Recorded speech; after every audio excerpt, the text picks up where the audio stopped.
Case बढ़ने के बाद राज्य सरकार ने सख्ती बढ़ा दी है। साथ ही राज्य के सभी डॉक्टरों और दूसरे स्वास्थ्य कर्मचारियों की छुट्टियां 5 अप्रैल तक रद्द कर दी गई हैं। इतना ही नहीं, छुट्टी पर गए डॉक्टरों को वापस भी बुला लिया गया है।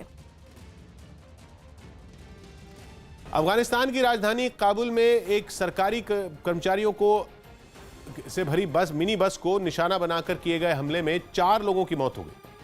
अभी तक किसी आतंकी संगठन ने इस हमले की जिम्मेदारी नहीं ली है, लेकिन घटना के बाद सुरक्षा बल ने उस पूरी जगह को घेर लिया जिस बस पर बम दागा गया। उस पर हमले के निशान साफ नजर आए। सुरक्षा बल बाद में उस बस को एक ट्रक पर लाद कर ले गए। अफगान शांति वार्ता के लिए बातचीत शुरू होने के बाद से अफगानिस्तान में पिछले कुछ वक्त में ऐसे हमलों में तेजी आई है, जिनमें महज 18 दिनों के अंदर लगभग 150 लोगों ने अपनी जान गंवाई। कांग्रेस नेता राहुल गांधी आज से 2 दिनों के असम दौरे पर हैं। राहुल गांधी आज से 2 दिन के असम दौरे पर हैं। आज वो 3 चुनावी सभा कर कांग्रेस के लिए वोट मांगेंगे। राहुल चाय बागान में काम करने वाले मजदूरों और कॉलेज के छात्रों से भी बात करेंगे। गृह मंत्री अमित शाह 21 मार्च को पश्चिम बंगाल जाएंगे। सूत्रों के मुताबिक वो इस दौरान बीजेपी का घोषणा पत्र भी जारी कर सकते हैं। डेरेक ओब्रायन, यशवंत सिन्हा समेत टीएमसी के कई नेता दोपहर 12 बजे चुनाव आयोग से मुलाकात करेंगे। बीजेपी नेता शिवराज सिंह चौहान आज बंगाल दौरे पर हैं। आज वो 2 चुनावी सभाओं को संबोधित करेंगे। मुंबई पुलिस ने 70 ऑटो चोरी कर लाखों की कमाई करने वाले गिरोह का भंडाफोड़ किया है। ये गिरोह मुंबई की सड़कों से ऑटो चुराकर फर्जी चेसिस नंबर और दस्तावेज तैयार कर बाजार में बेचता था। रूस के साइबेरिया से दहशत से भर देने वाली कुछ तस्वीरें सामने आई, जहां चिड़ियाघर से निकलकर सड़क पर आए एक भालू ने अफरा तफरी मचा दी। हालांकि बाद में उसे पकड़ लिया गया। बताया गया कि वो एक होटल के चिड़ियाघर से भागकर रिहायशी इलाके में पहुंच गया और उसके बाद उसने लोगों को दौड़ाना शुरू कर दिया। सामने आई एक तस्वीर में एक आदमी उससे डरकर इधर उधर भागता दिखा और वो भालू उस आदमी के पीछे पीछे दौड़ लगाता नजर आया। उस आदमी ने कुछ देर में भालू से अपना पीछा छुड़ा लिया, लेकिन अगले ही पल वो सड़क के बीचों बीच आ गया और अचानक वहां पहुंची बस से उसकी टक्कर हो गई। हालांकि वो वहां से उठकर फिर दौड़ लगाने लगा। वो जहां से भी गुजरता लोग उसे देखकर भागने लगते। उसके बाद वो एक फैक्ट्री में घुस गया, जहां से पुलिस और रेस्क्यू टीम ने बड़ी मुश्किल से उसे पिंजरे में बंद किया और फिर अपने साथ ले गए। अहमदाबाद में एक पार्षद ने उनके इलाके में बारात घर ना बनने पर विरोध जताने के लिए अनोखा तरीका निकाला। उन्होंने एक लड़का लड़की को दुल्हा दुल्हन बनाया और नगर निगम के दफ्तर के अंदर उनकी प्रतीकात्मक शादी करवा दी।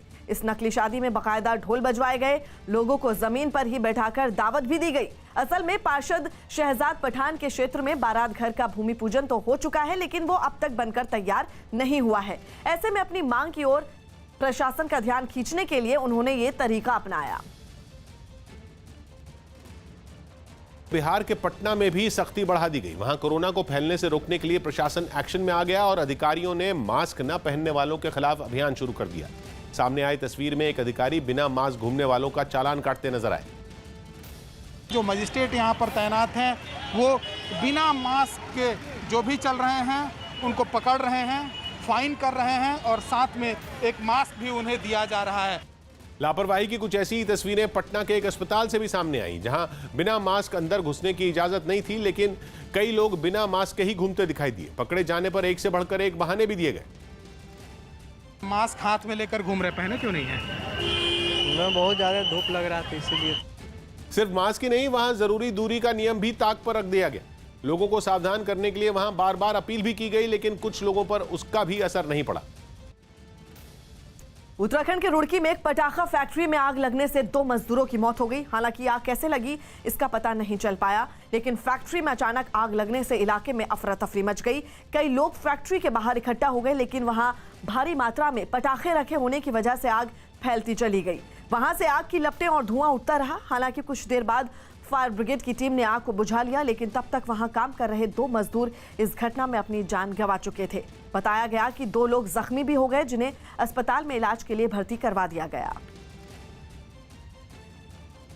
बंगाल के नंदीग्राम में बीजेपी और टीएमसी के कार्यकर्ताओं के बीच झड़प हो गई, जिसमें बीजेपी के कुछ कार्यकर्ता घायल हो गए। पार्टी का आरोप है कि टीएमसी के लोगों ने बीजेपी के कार्यकर्ताओं पर हमला किया और इस हमले में बीजेपी के कुछ लोग बुरी तरह जख्मी हो गए। एक कार्यकर्ता के सिर से तो खूब खून बहा। इससे पहले शुभेंदु अधिकारी की सभा में शामिल हुए लोगों की टीएमसी कार्यकर्ताओं से बहस हो गई। उन्होंने आक्रामक तेवर दिखाते हुए वही नारे लगाने शुरू कर दिए।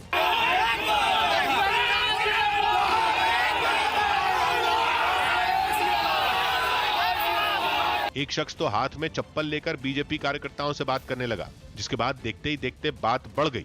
दोनों पक्षों के बीच पहले कहासुनी हुई और फिर नौबत मारपीट तक पहुंच गई, जिसका नतीजा ये हुआ कि बीजेपी का एक कार्यकर्ता लहूलुहान हो गया, जबकि दूसरे घायल कार्यकर्ताओं में किसी को हाथ में चोट लगी तो किसी को पैर में। इन सभी लोगों को इलाज के लिए अस्पताल लाया गया, जहां उन्हें देखने के लिए केंद्रीय मंत्री धर्मेंद्र प्रधान भी पहुंचे। उन्होंने आरोप लगाया कि इस हमले के पीछे टीएमसी का हाथ है। पब्लिक को तो रहम करिए दीदी जी, ये जो निहत्थे लोग प्रजातंत्र में ऐसा कोई जरूर, आप तो तानाशाह नहीं हो कि आप ही को सब समर्थन करेंगे। नंदीग्राम इस समय बंगाल का सियासी केंद्र बना हुआ है। धर्मेंद्र प्रधान वहां बीजेपी के टिकट पर ताल ठोक रहे शुवेंदु अधिकारी के समर्थन में रैली करने पहुंचे थे, लेकिन इसी सियासी गहमा गहमी के बीच बवाल हो गया। हालांकि बाद में दोनों नेताओं ने रैली की।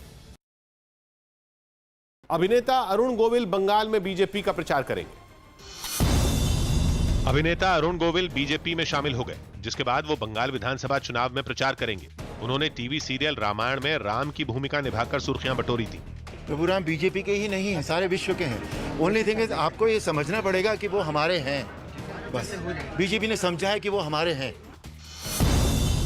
यूपी सरकार ने गरीब परिवारों की 3,500 बेटियों की शादी करवाई। इसके लिए लखनऊ में सामूहिक विवाह समारोह आयोजित किया गया, जिसमें सीएम योगी आदित्यनाथ ने इन जोड़ों को आशीर्वाद दिया। जो आज वैवाहिक सूत्र में बंध रहे हैं, उन्हें प्रदेश सरकार की ओर से हृदय से बधाई देता हूं। दिल्ली पुलिस ने ड्रग्स तस्करी करने वाले एक गिरोह का पर्दाफाश किया और 2 आरोपियों को पकड़ लिया। आरोप है कि इन्होंने अपनी गाड़ी के दरवाजे में ड्रग्स छिपाकर रखे थे, जिसे पुलिस ने जब्त कर लिया।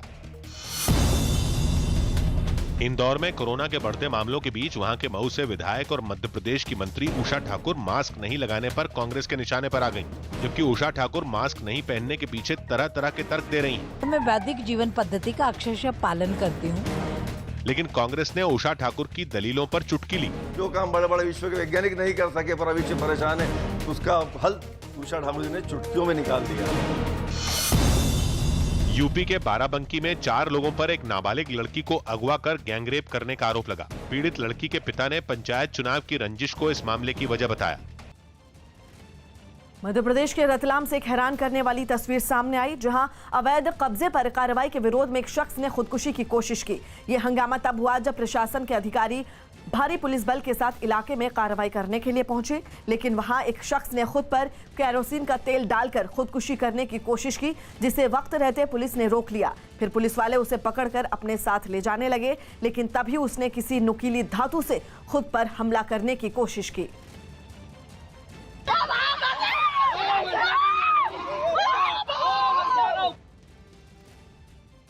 पुलिस वालों की मुस्तैदी से उसकी ये कोशिश भी नाकाम हो गई। उसकी ये हरकत देखकर वहां खड़े कुछ लोगों ने उसे समझाने की कोशिश की।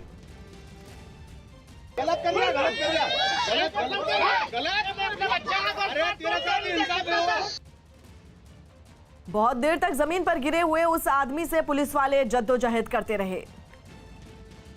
कुछ नहीं तोड़ेंगे वो।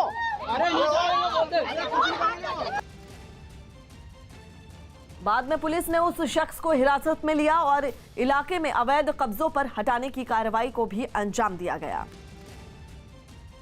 केंद्र सरकार की आयुष्मान भारत योजना के कार्ड को लोगों के घरों तक पहुंचाने का अभियान तेज हो गया। न्यूज़ 18 के रवि सिंह की रिपोर्ट है कि आपके द्वार आयुष्मान अभियान के तहत लोगों को घर बैठे मुफ्त में कार्ड पहुंचाया जा रहा है। हालांकि पहले इसको बनवाने के लिए लोगों को 30 रुपए देने होते थे। दावा है कि इस मुहिम के तहत छत्तीसगढ़, बिहार और पंजाब में इन कार्ड को गरीबों तक पहुंचाने का काम तेजी से चल रहा है, जबकि उत्तर प्रदेश और मध्य प्रदेश में रहने वाले कई लोगों को घर बैठे इस योजना का कार्ड मिल भी चुका है, ताकि बीमार होने पर लोग इस योजना के तहत अस्पताल में जाकर मुफ्त में इलाज करवा सकें। मोदी सरकार ने 2017 में इस योजना की शुरुआत की थी। इसके तहत गरीबों को 5 लाख रुपए तक के मुफ्त इलाज की सुविधा दी जाती है। जब लोगों के पास एक टोकन रहेगा, ये कार्ड रहेगा, तो उनको बहुत आसानी पड़ेगी। वो अस्पताल में जाएंगे तो वहां जाके उनका इलाज हो सकेगा। महाराष्ट्र नहीं, दिल्ली में भी कोरोना के मामले तेजी से सामने आ रहे हैं। पिछले 24 घंटे में दिल्ली में 607 कोरोना के मरीज मिले, जबकि कोरोना से एक आदमी की मौत भी हो गई। कोरोना के मामले बढ़ने के बाद राजधानी में भी सख्ती बढ़ा दी है। रेलवे स्टेशनों पर बाहर से आने वाले लोगों की जांच की जा रही है। तो वहीं दिल्ली के मुख्यमंत्री अरविंद केजरीवाल ने 18 साल के ऊपर के सभी लोगों को कोरोना की वैक्सीन लगवाने की इजाजत देने के लिए केंद्र सरकार से अपील की। एक ऐसी लिस्ट बनानी चाहिए कि कौन एलिजिबल नहीं है, कि 18 साल से कम आयु वाले एलिजिबल नहीं है और ये एलिजिबल नहीं है जिनके अंदर ये मेडिकल कंडीशंस है। बाकी सबके लिए हमें खोल देनी चाहिए वैक्सीन। अगर हमें वैक्सीन की सफिशेंट सप्लाई मिल जाती है तो आज हम लोगों ने प्लान बनाया कि हम 3 महीने के अंदर पूरी दिल्ली को वैक्सीन लगा सकते हैं। अमेरिका पर कुदरत रहम खाने को तैयार ही नहीं है। इस बार वहां तूफान और बवंडरों ने दक्षिण पूर्वी इलाके के 4 राज्यों को बुरी तरह दहला दिया और तो और लगभग 4.5 करोड़ लोगों पर खतरनाक मौसम के कहर का टूटने का खतरा मंडरा रहा है। एक दिन पहले वहां कम से कम 9 बवंडर आए, जिसकी वजह से अलाबामा राज्य में तो गवर्नर ने इमरजेंसी ही लगा दी, क्योंकि वहां से आई तस्वीरों में मौसम बेहद डरावना नजर आया। वहां के एक इलाके में तो उठता तूफान कैमरे में रिकॉर्ड भी हो गया और जब वो चला गया तो चारों तरफ नाश ही नाश नजर आया। गाड़ियों के, मकानों की खिड़कियों के शीशे चकनाचूर हो गए। तूफान की ताकत के आगे बरसों पुराने पेड़ भी टिक नहीं पाए और जड़ समेत उखड़ गए। कई जगह तो पेड़ मकानों पर ही गिरे दिखे।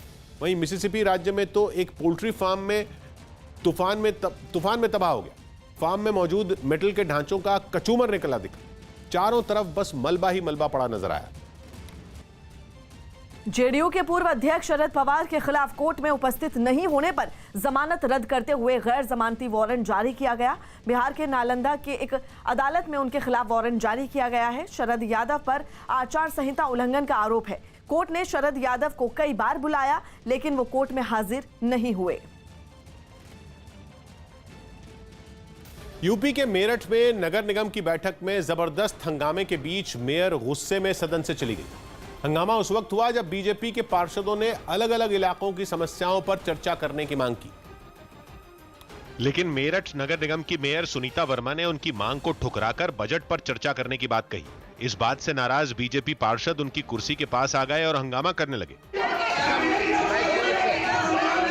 मेयर की कुर्सी के पास काफी देर तक हंगामा होता रहा। फिर अचानक वो हुआ जिसकी किसी को भी उम्मीद नहीं थी। सुनीता वर्मा ने जो माइक अपने हाथ में पकड़ा था, उन्होंने पहले तो उसे जोर से मेज पर पटका और फिर उसे फेंक दिया।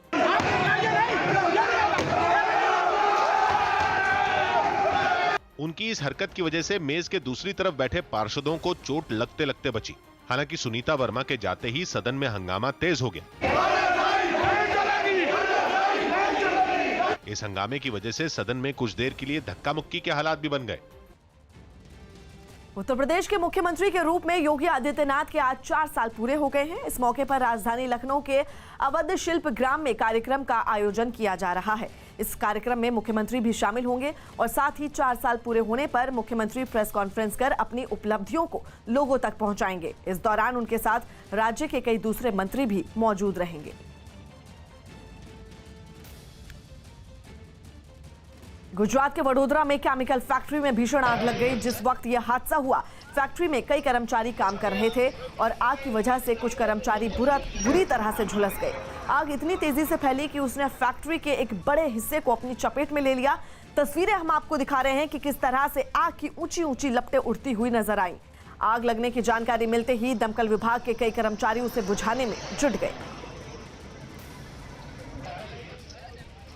तस्वीरें हम आपको दिखा रहे हैं, भयंकर आग लगी है और हालांकि ये नहीं पता चल पाया कि आग लगने के पीछे वजह क्या रही। गुजरात के वडोदरा में ये केमिकल फैक्ट्री थी जिसमें ये आग लगी, जिसे वक्त रहते कई कर्मचारी काम कर रहे थे और बुरी तरह से कई कर्मचारी झुलस गए हैं।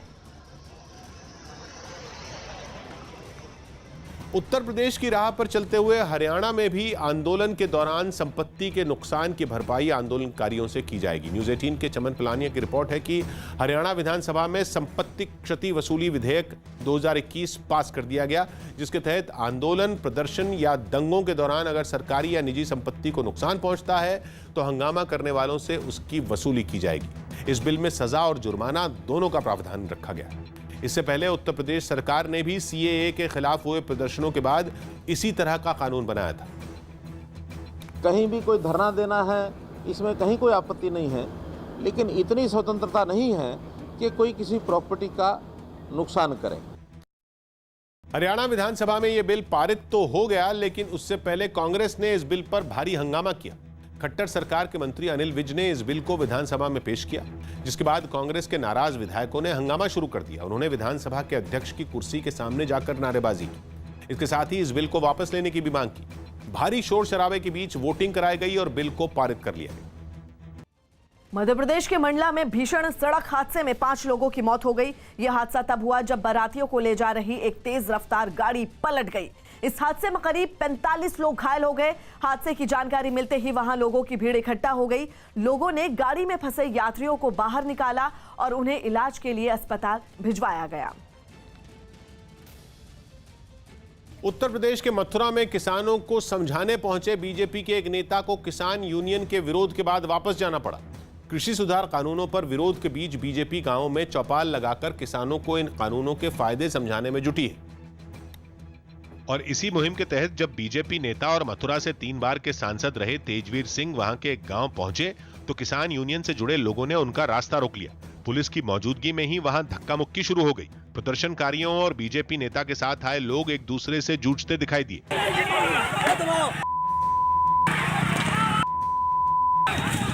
बवाल की खबर मिलते ही पुलिस के सीनियर अधिकारी भी वहां पहुंचे और लोगों को रास्ता खाली करने की चेतावनी देने लगे। लेकिन विरोध कर रहे लोगों पर इस चेतावनी का भी कोई असर नहीं पड़ा। ये लोग बीच सड़क पर ही बैठकर नारेबाजी करने लगे। इस दौरान बीजेपी नेता तेजवीर सिंह ने भी लोगों को समझाने की खूब कोशिश की, लेकिन प्रदर्शनकारियों ने उन्हें आगे नहीं बढ़ने दिया।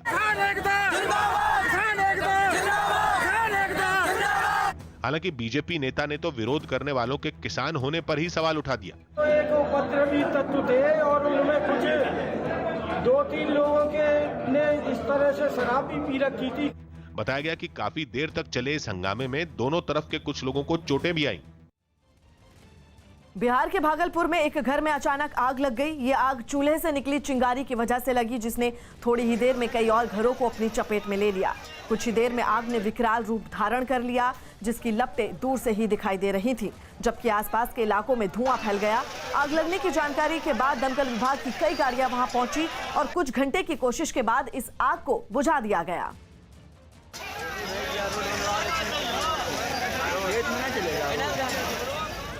केरल आईएसआईएस मॉड्यूल केस में गिरफ्तार आरोपी मोहम्मद अमीन इलियास उर्फ अबू याया से चौंकाने वाली जानकारी सुरक्षा एजेंसी के हाथ लगी है।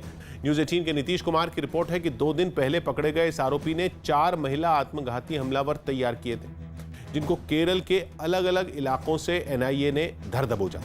सूत्रों के मुताबिक आरोपी मोहम्मद अमीन इलियास महिलाओं का आत्मघाती दस्ता बनाने की साजिश रच रहा था और उसके निशाने पर तलाकशुदा महिलाएं थीं।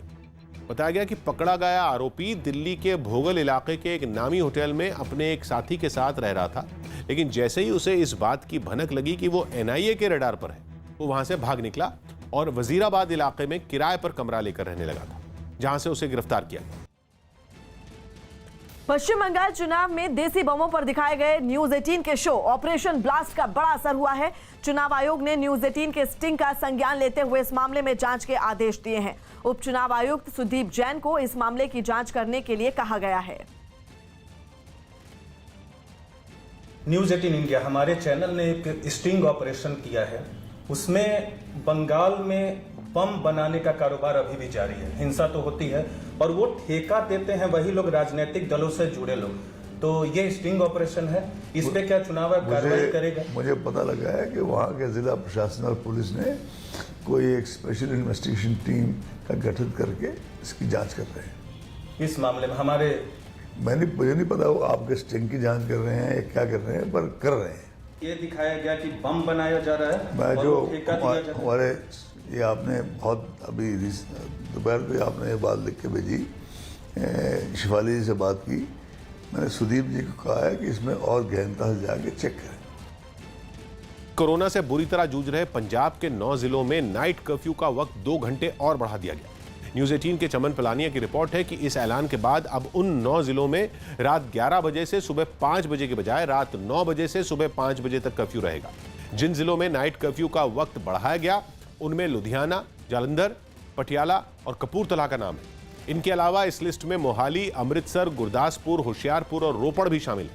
यह फैसला उन 9 जिलों में रोजाना 100 से ज्यादा कोरोना के मरीज सामने आने के बाद लिया गया। यही नहीं, राज्य के मुख्यमंत्री कैप्टन अमरिंदर सिंह ने आने वाले कुछ दिनों में कई और कड़े प्रतिबंध लगाने की भी चेतावनी दी है। न्यूज 18 से खास बातचीत में मुख्य चुनाव आयुक्त ने पश्चिम बंगाल में पुलिस अधिकारियों के तबादले को सही बताया। बंगाल में डीजीपी समेत कई पुलिस अधिकारियों के तबादले पर टीएमसी ने सवाल उठाए थे। बहुत अधिकारियों का तबादला किया है। डीजीपी का कोई पहली बार तबादला नहीं हुआ, पहले भी चुनाव में होते रहे हैं, लेकिन इस बार बहुत सवाल उठे कि बंगाल को लेकर। दूसरा बंगाल से जुड़ा सवाल है कि तमिलनाडु में भी अधिकारियों का ट्रांसफर हुआ, तो इस बार अधिकारियों का ट्रांसफर कोई अनएक्सपेक्टेड तरीके से है या नॉर्मल है? ये एक लिस्ट है जी, जो लोकसभा चुनाव में जिस स्टेट का आपने नाम लिया उसी में किए गए थे। 2 IAS अधिकारी थे, 6 IPS अधिकारी थे, इंक्लूडिंग 5 पुलिस कमिश्नर्स और 10-15 और अधिकारी थे। तो 2 वहाँ पे 2 ऑब्जर्वर्स बैठे हैं, special observer police and special observer general. बहुत ही वरिष्ठ और बड़े क्या कह सकते हैं योग्य अधिकारी हैं। वो लोग बहुत डिटेल में रिपोर्ट्स भेजते हैं। वो रिपोर्ट्स किसी व्यक्तिगत अधिकारी के प्रति हम टीवी में डिस्कस करें, ये प्रॉपर्टी भी नहीं है और सही भी नहीं है, क्योंकि हम तो ड्यूरिंग MCC ये स्टेप्स लेते हैं और कोई अधिकारी की इससे हम छवि नहीं मीडिया के सामने बिगाड़ना चाहते हैं, लेकिन जब स्टेप्स लेने होते हैं तो लेते हैं, लेने भी चाहिए और लेते भी रहेंगे। कोरोना के मरीजों की संख्या एक बार फिर बढ़ने के बावजूद दिल्ली में बसों में सफर करने वाले लोग इसकी अनदेखी करते दिखाई दिए। देश के दूसरे राज्यों की तरह दिल्ली में भी ये महामारी एक बार फिर पैर पसार रही है, लेकिन बसों से सफर करने वाले लोग कोरोना नियमों से बेपरवाह दिखे। राजधानी में चलने वाली कई बसों में लोगों की भारी भीड़ नजर आई। सीमापुरी इलाके से सामने आई तस्वीरों में कई लोग बिना मास्क के ही दिखाई दिए। हालांकि सरकार ने बसों में सफर करने वालों की संख्या तय कर रखी है, लेकिन इस नियम को भी ताक पर रख दिया गया। सोशल डिस्टेंसिंग का जो दावा रहता है वो कहीं देखने को नहीं मिल रही है। इसी तरीके से हर रोज यहाँ पर लोग भर कर जाते हैं। इस बीच दिल्ली सरकार ने एक बार फिर लोगों से सावधानी बरतने की अपील की। लोगों को सतर्क रहने के लिए भी हम कह रहे हैं कि लोग सतर्क रहें, मास्क का प्रयोग ज़्यादा से ज़्यादा करें। कोरोना नियमों को सिर्फ दिल्ली के लोग ही नहीं भूले, बल्कि लखनऊ से भी ऐसी ही तस्वीरें सामने आई। वहां भी बसों के इंतजार में बैठे लोग कोरोना के नियमों की धज्जियां उड़ाते दिखाई दिए। लोगों के साथ बसों के ड्राइवरों और कंडक्टरों ने भी मास्क पहनना जरूरी नहीं समझा। आप यहाँ देख सकते हैं कि बहुत सारे लोग हैं जो देखिए मास्क नहीं लगाए हैं, ना ही सोशल डिस्टेंसिंग का पालन कर रहे हैं। कोरोना के मरीजों की बढ़ती तादाद को देखते हुए योगी सरकार ने बस अड्डों समेत सभी रेलवे स्टेशनों और हवाई अड्डों पर सख्ती बढ़ा दी। झारखंड के गोड्डा से रोंगटे खड़े कर देने वाली एक तस्वीर सामने आई, जिसमें कई कच्चे मकान भीषण आग की लपटों में घिरे दिखाई दिए। बताया गया कि वहां ये आग एक घर में खाना बनाने के दौरान लगी थी, जिसने चंद मिनटों में इतना भयंकर रूप ले लिया कि उसकी चपेट में पास के दूसरे कई मकान भी आ गए। आग लगते ही वहां अफरा तफरी मच गई। मौके पर लोगों की भारी भीड़ जमा हो गई। हादसे वाली जगह पर कई मकान आग की भीषण लपटों में धधकते दिखाई दिए। आग के विकराल रूप के आगे लोगों की एक न चली। वो चुपचाप खड़े होकर अपनी आंखों के सामने अपने आशियाने को तबाह होता देखते रहे। पल भर में आग ने उनके मकान और सामान को जलाकर राख कर दिया। बताया गया कि इस हादसे में लाखों रुपए की संपत्ति जलकर बर्बाद हो गई। टीवी पर चल रहा है एक अनोखा शो यंग जीनियस। 20 मार्च को शाम 7 बजे न्यूज 18 इंडिया पर देखिए 12 साल की वो लड़की जिसने स्कूल और कॉलेज में छोटे बच्चों को तंग करने से रोकने का बीड़ा उठा लिया और बना ली एंटी बुलिंग स्क्वाड। ये है यंग जीनियस, जिसे बर्दाश्त नहीं हुआ जब उसके दोस्तों ने मिलकर 6 साल की एक नन्ही बच्ची को परेशान करते देखा, उसका मजाक बनाते देखा। When 2 of my friends they came up to me and उन्होंने मुझे बताया कि वो एक 6 साल की लड़की को बुली करेंगे। I felt so angry at them that they would do that just because they found her annoying. ये है यंग जीनियस जो बुलिंग नाम के इस सामाजिक राक्षस के खिलाफ 12 साल की उम्र में ही उठ खड़ी हुई और खुद में मिसाल बन गई। ये है यंग जीनियस जो खुद स्कूल में पढ़ती है, मगर जिसने एंटी बुलिंग स्क्वाड बनाई और अब तक 700 बच्चों की मदद कर सकी, उन्हें बचा सकी, समझा सकी। और मैंने पता किया कि 70% लोग दुनिया में बुली हो रहे हैं। मुझे इसके बारे में कुछ करना पड़ेगा and I started anti-bullying squad. जिसने स्कूलों कॉलेजों में परेशान करने बुलिंग करने के खिलाफ एक सामाजिक मुहिम छेड़ी, जो लोगों को बुलिंग के खिलाफ शपथ दिलवाती है और एक दूसरे से प्यार और इज्जत से पेश आना सिखाती है।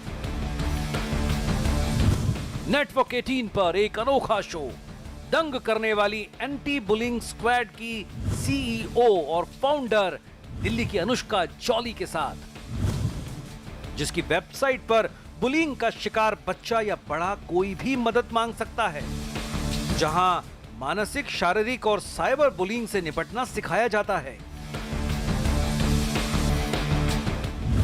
आ रही है ये बच्चों की फरिश्ता बनने वाली यंग जीनियस, 20 मार्च को शाम 7 बजे न्यूज़ 18 इंडिया पर।